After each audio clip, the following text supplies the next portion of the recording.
Bueno, antes de seguir adelante, quisiera decir algo en forma de aplicación. Es muy importante entender que solo Dios es eterno y que todo lo demás que existe porque fue creado por Dios.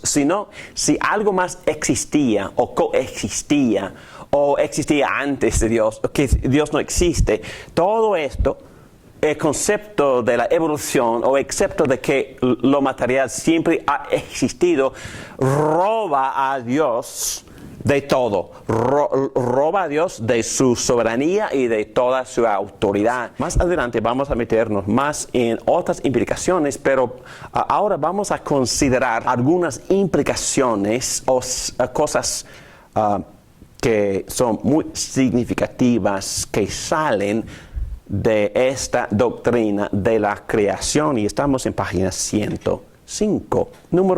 La A dice: Dios es la fuente de todas las cosas, el origen de la realidad. Como el filósofo Martin Heidegger dijo, ¿por qué hay algo en vez de nada? Respuesta: es la voluntad de Dios. Dios es el origen de toda realidad, como dicen muchos textos. En el principio creó Dios los cielos y la tierra. Dios ya existía y luego creó. Apocalipsis 21:6 también me dijo: ya todo está hecho. Yo soy el alfa y la omega, el principio y el fin. Al que tenga sed le daré a beber gratuitamente de la fuente del agua de la vida. Dios es esta fuente. Isaías 44:6, así dice el Señor Todopoderoso, Rey y Redentor de Israel. Yo soy el primero y el último. Fuera de mí no hay otro Dios. Fuera de Él no hay otra cosa. No hay nada. La B dice: un Dios es el Señor soberano. La polémica en contra del politeísmo. Bueno, el problema tienen que entonces no es exactamente nuestro problema de hoy, pero Moisés estaba escribiendo en contra de cierto rival. Dios no tiene ningún rival, es la idea. Nehemías 9:6, solo tú eres el Señor, dice. Tú has hecho los cielos. Entonces no había competencia, como dijeron los paganos. Tú has hecho los cielos y de los cielos con todas sus estrellas. Tú le das vida a todo lo creado, la tierra y el mar con todo lo que hay en ellos. Por eso te adoran los ejércitos del cielo, los ángeles. Van juntas las dos afirmaciones bíblicas. Dios es uno y único. Dios es el creador de todo. Entonces, ¿qué es el primer mandamiento? No tengas otros dioses. No hagas imágenes, porque no existen otros dioses, y menos existe un Dios hecho de lo material. Es una gran ofensa cuando el ser humano construye un ídolo hecho de lo material, porque lo material es algo creado. Y Dios, Espíritu Eterno, es el que siempre ha existido. Entonces Dios no tiene rival. Él es el creador de todo lo que existe. Es el creador de todo ser humano. Él es el creador de cualquier otro fundador de lo que sea la religión. Entonces es imposible que un fundador de otra religión sea comparado a Jesucristo, porque Jesucristo es eterno y es su creador. Interesante. Los demás supuestos dioses son pretendientes al trono del cielo. Número 2, la cosmovisión politeísta. Bueno, aquí dice, los dioses solo tenían soberanía regional, esos dioses paganos. Las cosmovisiones del Medio Oriente antiguo son politeístas. La creación de Génesis, en Génesis, es monoteísta. Entonces, el Dios de Génesis creó todo lo que existe. El primer mandamiento ya hemos nombrado, el primer mandamiento, no tendrás otros dioses. Yahvé no es solo el Dios de Israel, sino de toda la creación. No es un Dios de solo una tribu. En las cosmovisiones antiguas hay dioses de las tribus en competencia. Por ejemplo, moabitas, que tenían territorios limitados, eran dioses sobre una parte del terreno. Los dioses compitieron hasta para el rol de crear. En el libro de John Walton, Ancient Israelite Literature, in its cultural context, habla de la competencia entre ciertos dioses para crear. Y como resultado de esta guerra, había una creación que salió de este conflicto muy violento. Pero no vemos nada de eso en Génesis. Fue algo muy pacífico, algo directo, algo limpio, algo que Dios mismo hizo solo por hablar. No había competencia porque no existían otros dioses. Solo existía el Dios del universo, el Dios que creó el cielo y la tierra. Bueno, en página 106, en la B dice, los dioses no son distintos, separados del mundo. En otras palabras, son dioses politeístas, eran parte de la creación o aspectos de la creación. Dios de los cielos, Dios del sol, Dios de la luna, Dios de las estrellas, Dios de algún animal. Génesis enseña que los cuerpos celestiales y todos los animales y aves fueron creados por Dios. No son parte de Dios, ni son dioses. Y por lo tanto, esas cosas en ningún sentido son divinos. No hay otro Dios. Hay un solo Dios. Otras religiones pueden adorar esas cosas, pero la Biblia reconoce solo a un Dios y no se puede servir a otro. Ok, entonces aquí tocamos la idea por implicación de monismo. Recuerden que en una clase anterior tocamos el tema o el concepto de monismo. Monismo es muy parecido al panteísmo. Monismo es el concepto filosófico que dice que existe una sola realidad y Dios es parte de esa realidad. Entonces no hay distinción entre lo que se ve, no se usa la palabra creación porque no creen en la creación, porque lo que se ve es eterno y Dios o ese aspecto divino es parte de una sola realidad. Y esa filosofía se llama monismo, que mono viene de la palabra latín que quiere decir uno. Pero nosotros vemos en una realidad de dos. No tengo una palabra, no es dualismo porque voy a evaluar dualismo al ratito, pero aquí es muy importante entender, el concepto cristiano es que son dos cosas que existen. Diferentes. Dios es una entidad aparte. Y lo que no es Dios es otra entidad aparte. Esto es el concepto cristiano. Y tenemos que enfatizar esto, establecer esto, siempre insistir en esto cuando iniciamos conversaciones con nuestros compatriotas o con otras personas, porque la filosofía que está reinando en el mundo hoy es monismo, que solo existe una sola realidad. Son dos, pero uno creó al otro. Al otro, uno exactamente. Es superior al otro. No claro son iguales. Sí. No son iguales. Perfecto.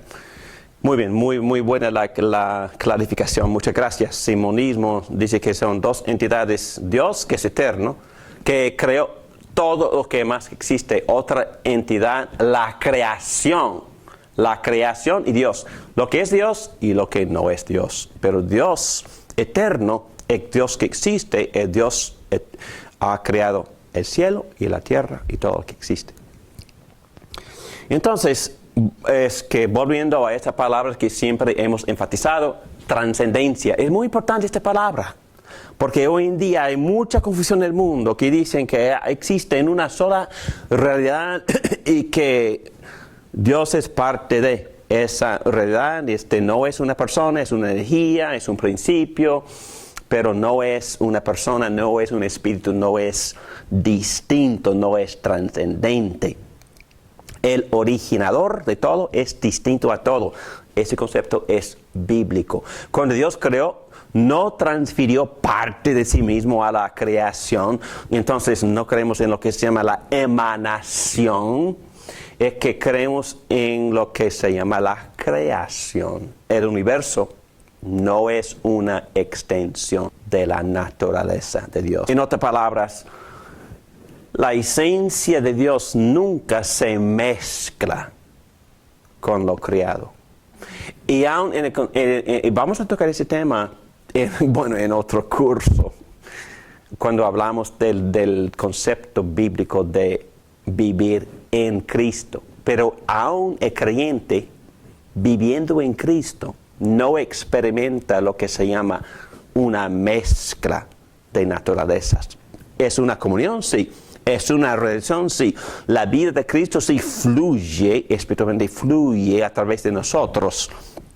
Y vivimos dentro de esa influencia, pero nunca es mezclado. Nunca perdemos nuestra identidad como seres humanos, y Jesús jamás perderá su propia identidad y distinción como ser divino. Aún el apóstol Pedro dijo que nosotros sí participaremos en su divinidad, pero es otra cosa decir llegamos a ser divinos o llegamos a identificarnos con la divinidad, como dicen los panteístas. El mundo no es divino. Si fuera divino, sería digno de adoración. Y los que dicen que el mundo material siempre fue eterno, entonces tienen toda la razón en adorarlo y en imitarlo y basar su comportamiento basado en lo que se ve en la naturaleza. Pensar así es panteísmo o emanación.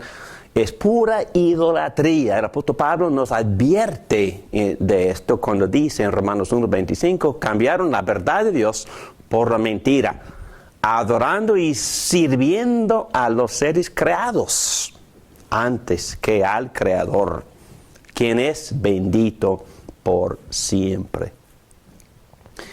Bueno, se puede hacer eso literalmente y lo hacemos por medio de varias filosofías, diciendo que la naturaleza es lo que es eterna y lo que debemos imitar, pero también se puede hacer espiritualmente, porque el ser humano, como han dicho varios teólogos, es una fábrica de ídolos. Mi corazón fabrica muchos ídolos y no necesariamente sea algo material, puede ser estatus, privilegio, o créeme mejor, puede ser yo, sí, puede ser, o la raza, la familia, o mi papel, mi llamado. Entonces podemos poner encima cualquier parte de la creación, mi aceptación y una aceptación en un cierto grupo social. Eso puede ser mi Dios, mi trabajo puede ser mi Dios. Entonces cualquier aspecto, si sea material o sea mental o espiritual o una actitud o un deseo, también es algo creado que se convierte en la cosa más importante en mi vida, entonces es mi ídolo. Hay que tener muchísimo cuidado. Pero aquí el punto principal es que siempre hay que entender y establecer la verdad que lo creado no es divino. Hay que distinguir siempre entre Dios y las obras de Dios. Esto es cristianismo. Una cosmovisión de dos factores. Y tenemos que hacer una distinción que Dios, al crear al ser humano, le dio un nivel más alto de todo lo demás, porque lo creó a su imagen y semejanza y le dio el papel de mayordomía. Entonces existe un nivel de no sé cómo decirlo, de estatus o de Una jerarquía. jerarquía. Es importante que entendamos eso. No somos animales como los animales, porque si nos comportamos como animales, entonces ¿dónde está la inteligencia que Dios nos dio? Por algo nos dio esa inteligencia para no ser como los animales, sino para cuidarlos. Cuidarlos a ellos, cuidar la naturaleza, cuidar lo que Dios ha creado. O sea, nos ha dado una jerarquía, un mandamiento superior a lo demás. Es importante también saber eso, ¿no? Muy bien dicho, porque y tocamos esos temas y ya se ha subido en el website de Cita ese curso que se llama La Doctrina del Hombre, donde tocamos es precisamente esos conceptos. Y es una cosa sumamente impresionante de que Dios nos ha creado a su imagen, porque eso tiene muchísima implicación. Nosotros somos criaturas distintas, no somos dioses, somos criaturas y siervos. Pero también el hecho de que somos hechos a su imagen nos eleva encima del resto de la creación, pero también nos da muchísima responsabilidad para, como ya dijo, cuidar y hacer fructífero. Una palabra que usan todo el mundo hoy en día es ¿qué es lo que hace que florezca? Todo el mundo quiere hacer florecer la humanidad. Ok, esto es lo que hace florecer la humanidad, aceptar las posiciones y los llamados en los cuales Dios nos ha puesto como criaturas en primer lugar distintas al Dios personal creador, pero criaturas las únicas hechas a su imagen, con muchísima responsabilidad y privilegio de multiplicar, hacer fructífero los demás y también en un sentido reinar sirviendo con mucha responsabilidad, cultivando para el bien de todos. Cuidando. Muy bien. Okidoki. Aquí vemos, número 2, una cosmovisión de dos factores. Y ya hemos tocado estos temas. La metafísica bíblica son dos realidades. Dios y lo que no es Dios. Dios y la creación. Dios que creó la creación, obviamente. Y luego monismo, la cosmovisión que se ve, la realidad es singular, ya hemos dicho eso, tendencia. La tendencia natural histórica ha sido monismo. Y lo que está reinando en el mundo, lamentablemente ahora, ganando influencia, es monismo. Entonces eso reduce, si Dios existe, reduce a Dios al nivel del mundo, al nivel de lo material. Eleva el mundo al nivel de Dios, porque las cosas son unidas y es una sola realidad. El cristianismo siempre ha resistido ese pecado natural. Hay que mantener la distinción, afirmar la creación como creación y Dios como Dios.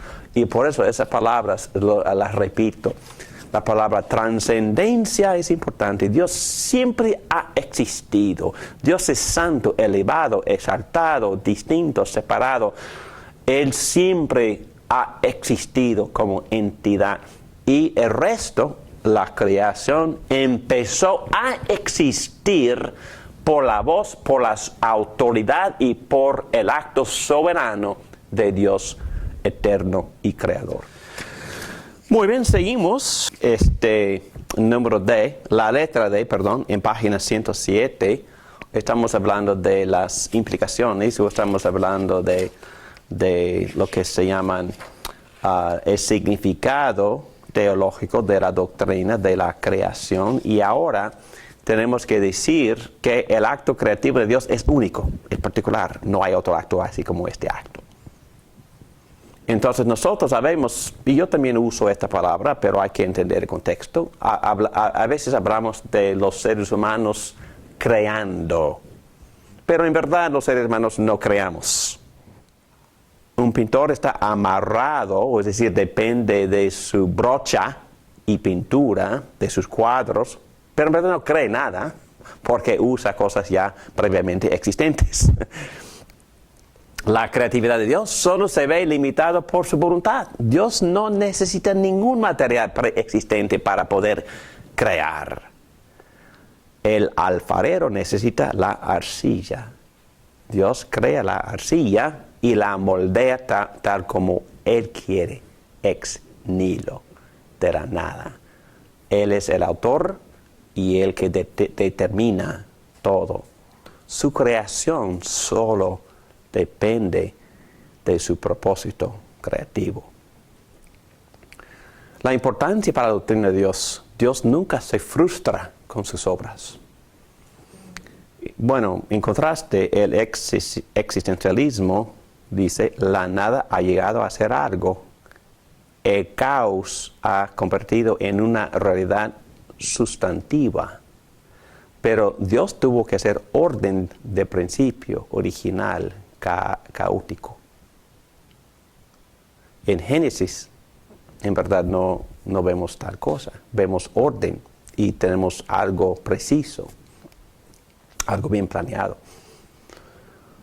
El rechazo de la interpretación del caos de Génesis 1. No vemos esta interpretación absurda en Génesis. Este punto de vista, caos a cosmos, viola la soberanía de Dios. La importancia para la doctrina del hombre, Dios crea, los humanos diseñan. Como ya hemos dicho, el ser humano queda como una criatura sujeta al orden de la creación. No como creadores, somos moldeadores. Sean fructíferos, multiplíquense, llenen la tierra y sométanla, dominen, diviértanse, ámense, sírvanse y protejan mi universo. Pero no creemos nada, moldeamos. Y este punto, la E, y vamos a pasar un ratito en la E, porque es muy importante, la creación es buena. A veces hablamos de que, suponiendo que es mala, pero es buena. Ninguna cosa creada es intrínsecamente mala. Y el hecho de que todo viene de Dios bueno,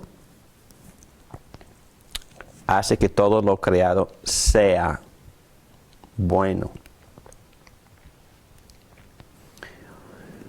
Y Dios mismo lo dijo después de cada uno de los 6 días de la creación.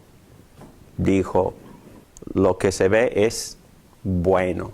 Y cuando creó al hombre al 7º día, dijo, es muy, muy bueno. Y también me gusta mucho este párrafo de Pablo en 1 Timoteo capítulo 4. Dice así. El Espíritu dice claramente que en los últimos tiempos algunos abandonarán la fe para seguir a inspiraciones engañosas y doctrinas diabólicas. Interesante como él habla, ¿verdad? Que dicen que lo que él va a decir son doctrinas diabólicas. Tales enseñanzas provienen de embusteros hipócritas que tienen la conciencia encallecida. Prohíben el matrimonio diciendo que el sexo es malo. Enseñanza diabólica, viene del diablo. Otra cosa dice, prohíben o no permiten comer ciertos alimentos que Dios ha creado para que los creyentes conocedores de la verdad los coman con acción de gracias.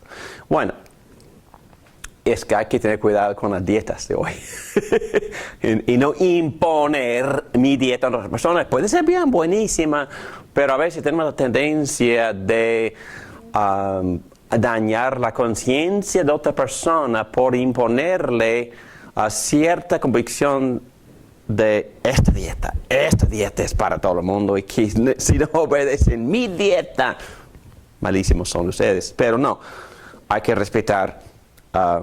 Bueno, Pablo lo dice mejor, dice, todo lo que Dios ha creado es bueno. Es bueno. Y en capítulo 10 y 11 de Hechos fue establecido el hecho de que todas las comidas son buenas. Todo lo que Dios ha creado es bueno y nada es despreciable si se recibe con acción de gracias, porque la palabra de Dios y la acción los santifican. En verdad, se puede comer lo que le dé la gana, hay que recibir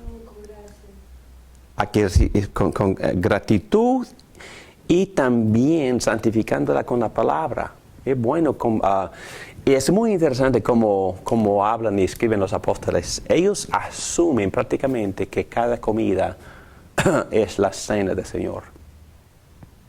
Asumen de que cada vez que nosotros nos sentamos a comer, comemos no solo la comida física, pero también comemos la palabra y oramos. Y no es una cosa, bendiciendo. Y recibiendo cualquier comida que sea con acción de gracia, santificándola con la palabra, es permitido. Bienvenidos. Gracias a Dios por medio de Jesucristo y la redención de Jesucristo que ya vivimos en libertad. Es que no tenemos que sufrir por las reglas o reglamentos absurdos de los hombres, pero tenemos libertad de gozarnos de lo creado y disfrutar todos los dones de la creación con acción de gracias, pero también santificando lo que comemos con la palabra de Dios. Entonces, comemos palabra, comemos comida y oramos. Y Dios está ahí en ese sacramento de la Santa Cena, la presencia de Jesucristo, gozando la comunión con nosotros. Muy bien, hay que empezar ahí. La creación es buena y no mala. Quisiera tratar de decir algo un poco filosófico, porque en verdad la maldad o el mal no tiene existencia por sí solo. Es una aberración, es una contaminación. El mal es parásito. Es decir, que no tiene existencia en sí solo. Entonces, tiende a contaminar lo bueno. Entonces, no, rechazamos esa actitud. Porque la maldad es una aberración, una distorsión, una contaminación de las cosas buenas. Dualismo, aquí vamos. Dualismo supone, varias cosas. Primero, que existe el bien y el mal, pero como no se explicaron muy bien en el sermón de Star Wars, el mal y el bien existen paralelamente, tienen la misma fuerza, la misma existencia y siempre pelean continuamente. Ese concepto no es cristiano. No, es que Dios creó todo bueno y luego Satanás vino y contaminó a nuestros padres y el mal entró. Es una contaminación, pero no es eterno y tampoco no es una parte esencial de la realidad. Es una intrusión en la realidad y no tiene el mismo poder de lo que tiene Dios, tampoco.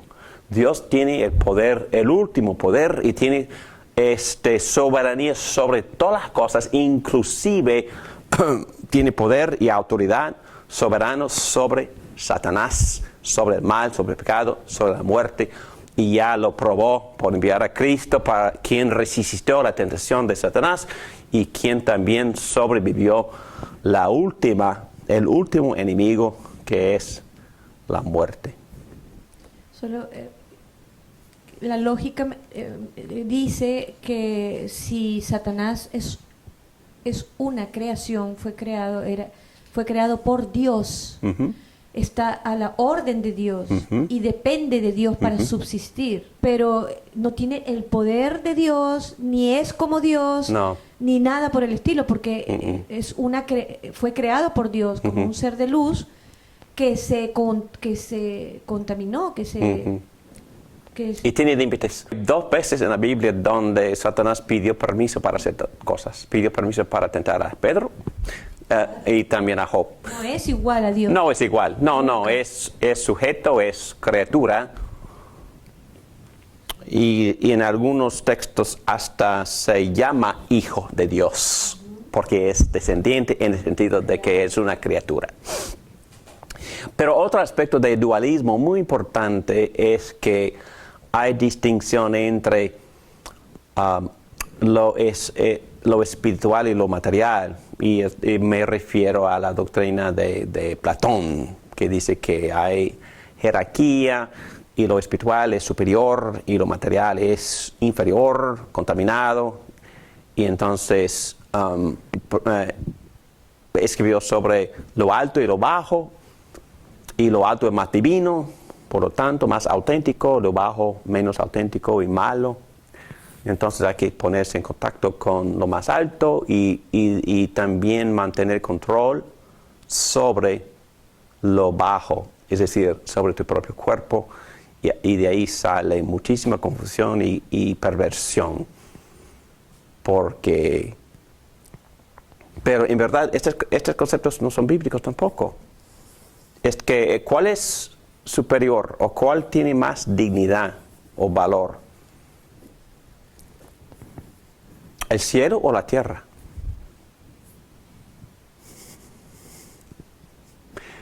¿O un ángel o un ser humano? Son iguales. Entonces, tienen el mismo valor. No existe jerarquía diciendo que lo espiritual es superior a lo material. ¿Cuál parte de mi personalidad es superior? ¿Mi espíritu o mi cuerpo?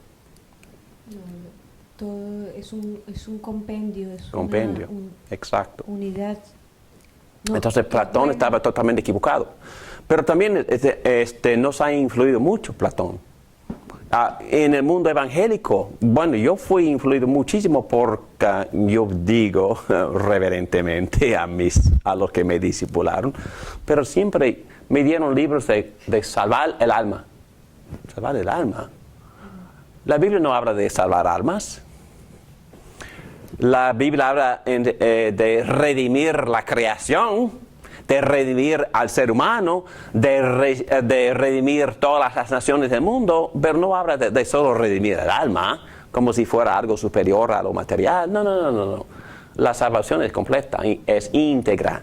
La redención redime toda la creación, lo espiritual y lo material. Es más, bueno, ya digo esto casi en todas las clases, que cuando Cristo viene, las dos realidades se van a unir. ¿Y qué va a bajar? No vamos a subir al cielo, el cielo se va a bajar. Y Dios va a establecer su reino eterno con el cielo aquí. Y nosotros en el Padre Nuestro, ¿qué es lo que le pedimos? Que venga tu reino, que el cielo baje, por favor. Y bueno, entonces hay que resistir dualismo. No existe ninguna distinción. Y quizás otra aplicación es la distinción que todo el mundo hace entre lo espiritual y lo secular. ¿Qué es secular? Es una palabra falsa. No, nada es secular. No hay nada que no le importe a Dios. No hay nada en mi vida.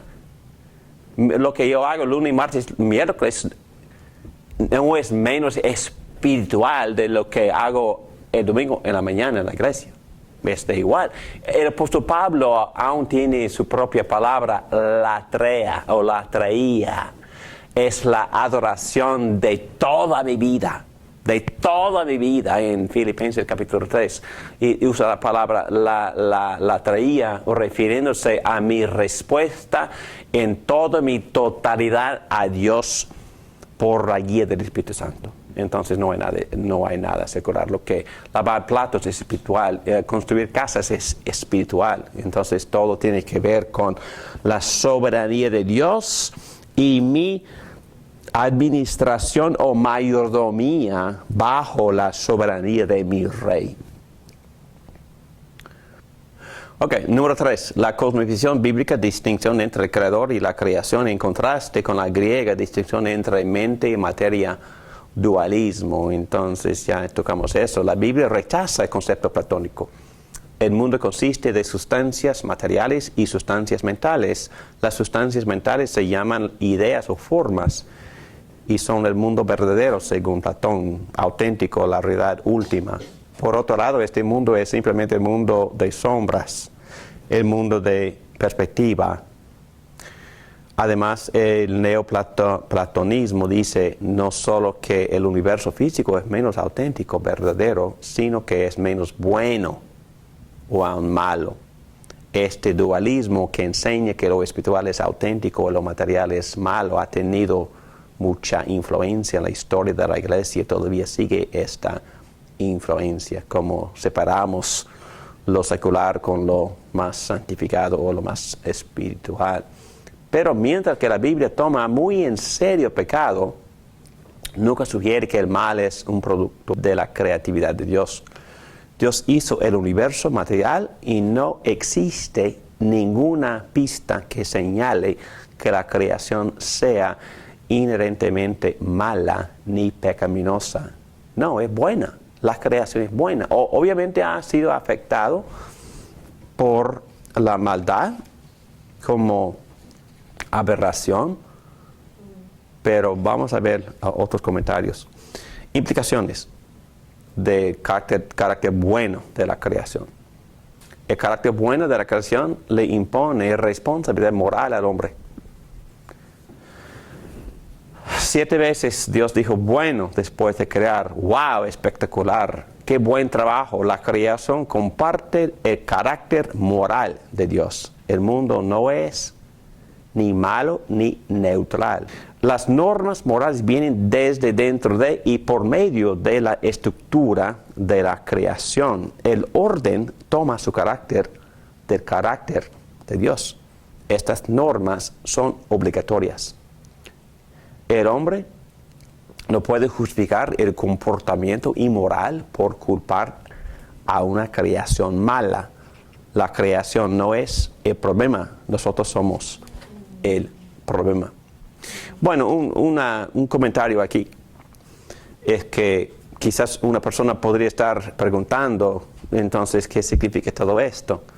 Y dice que el orden toma su carácter, del carácter de Dios, las normas morales vienen desde dentro y por medio de la estructura de la creación. Bueno, sí, yo creo que por la estructura, por el orden que se ve, yo sé que es un poco distorsionado por el pecado, pero en general todavía se ve mucha belleza, mucha hermosura, mucho orden y balance, y eso también implica algo moral en mi vida. Y es más, yo soy parte de la creación, pero ¿qué veo en mí? Yo tengo una conciencia. Esa conciencia es la huella de Dios en mi alma, en mi corazón, en mi mente, en mi habilidad de poder distinguir entre el bien y el mal. No funciona perfectamente bien, pero sí funciona y es parte de la norma moral que se ve marcando la misma creación. No es perfecto, pero ahí está.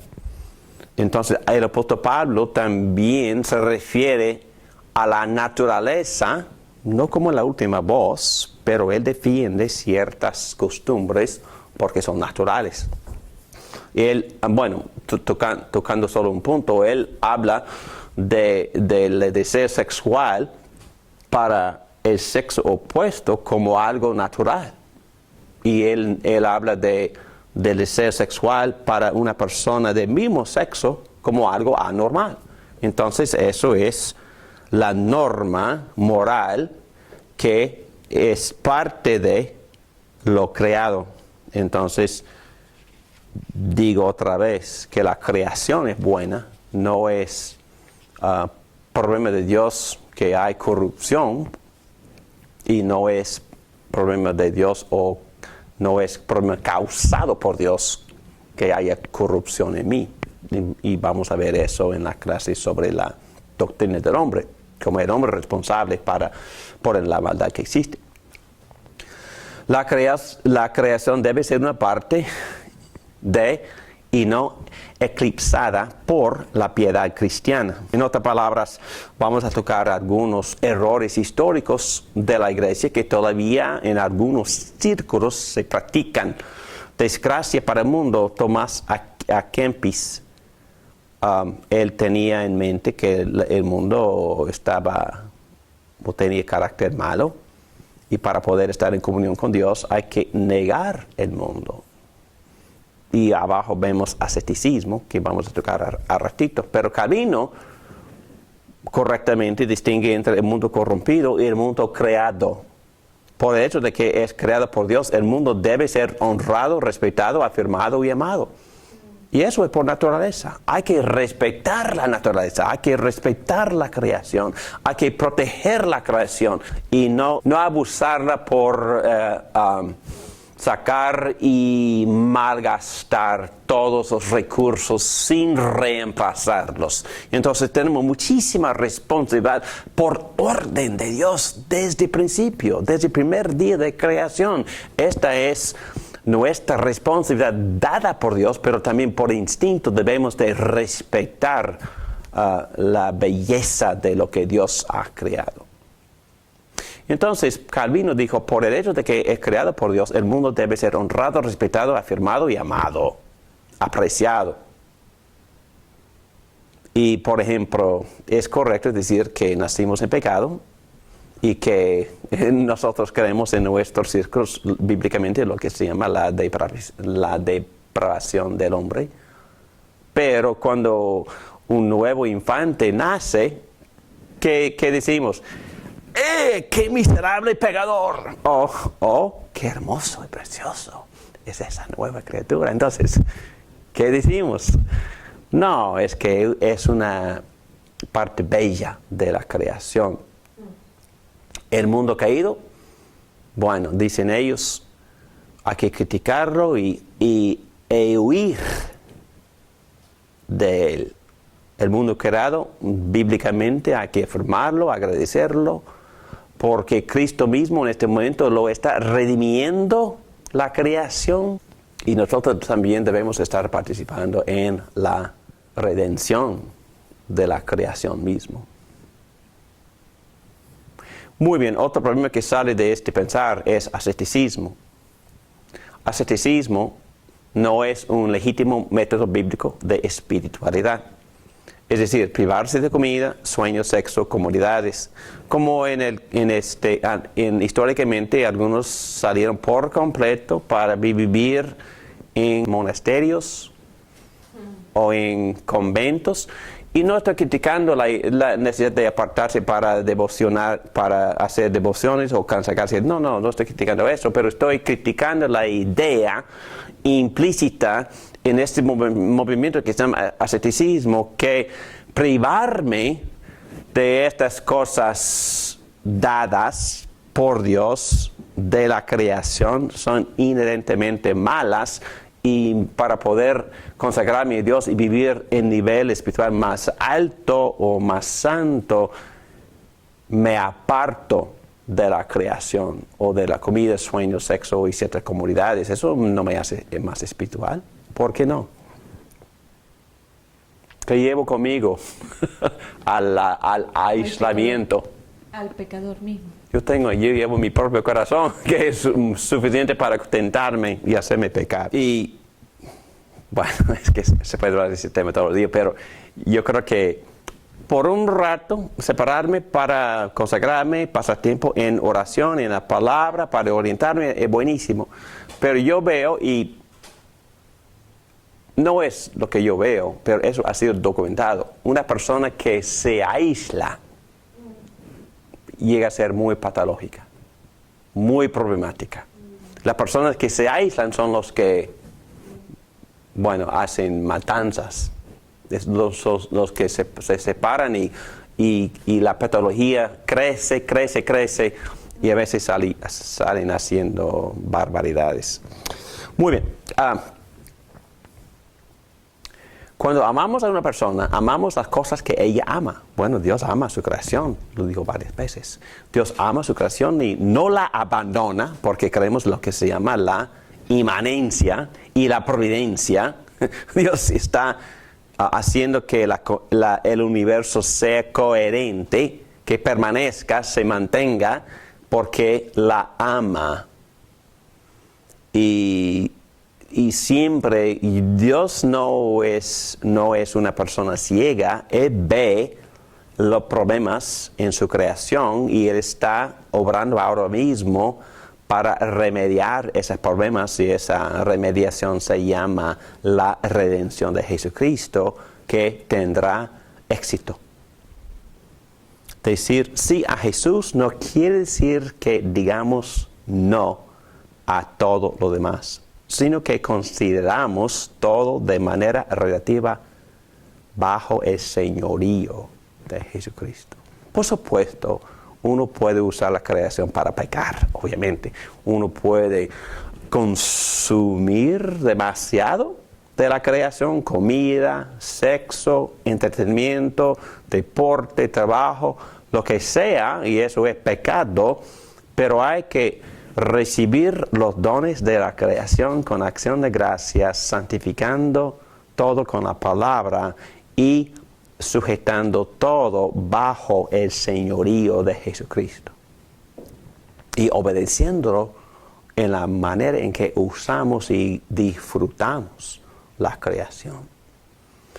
Muy bien, toda creación es criatura y por lo tanto buena, porque lo que Dios creó es bueno.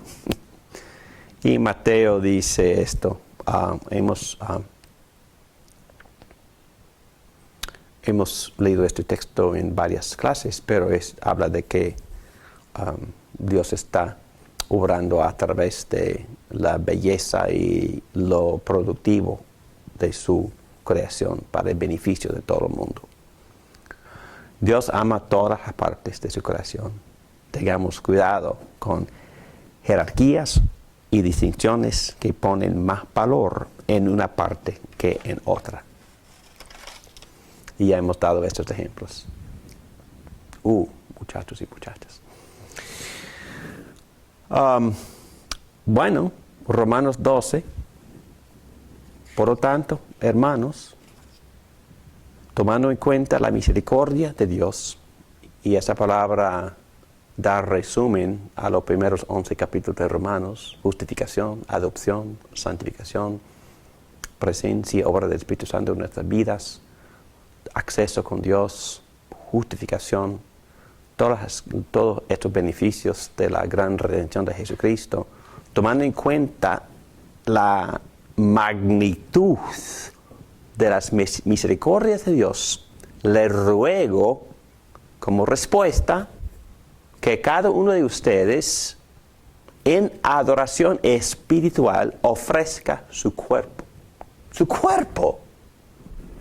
Toda su vida, pero incluye el cuerpo físico como sacrificio vivo, santo y agradable a Dios. No se amolden al mundo actual, sino sean transformados mediante la renovación de su mente. Así podrán comprobar cuál es la voluntad de Dios, buena, agradable y perfecta. Y la palabra espiritual quiere decir lo que se conforma al reino del Espíritu de Dios. Y todo en este reino tiene su lugar, tiene su importancia, tiene su papel, hasta las serpientes y las moscas y mosquitos y los lobos. La naturaleza no es autónoma, es parte de la creación de Dios, y Dios siempre está actuando por su providencia, manteniéndola, conservándola, perseverándola para su honra y gloria. Bueno, vamos a orar. Gracias, Padre, por esta enseñanza, gracias por esta creación, el gran don, el gran regalo que nos has entregado de la belleza y muchos recursos y comidas y bellezas y bosques y animales y aguas, ríos y océanos. Gracias por todo esto que nos ha dado en este gran jardín muy bello, ya contaminado por el pecado, pero gracias por Cristo que ha venido para empezar a redimir aún la creación física. Gracias, ayúdanos a participar en este señorío de Cristo, bajo sus órdenes, cultivar, cuidar y ser responsables para no nada más disfrutar y usar los recursos, pero también cuidarlos y cultivarlos para que toda la creación sea fructífera para la honra y gloria de Jesucristo. Amén.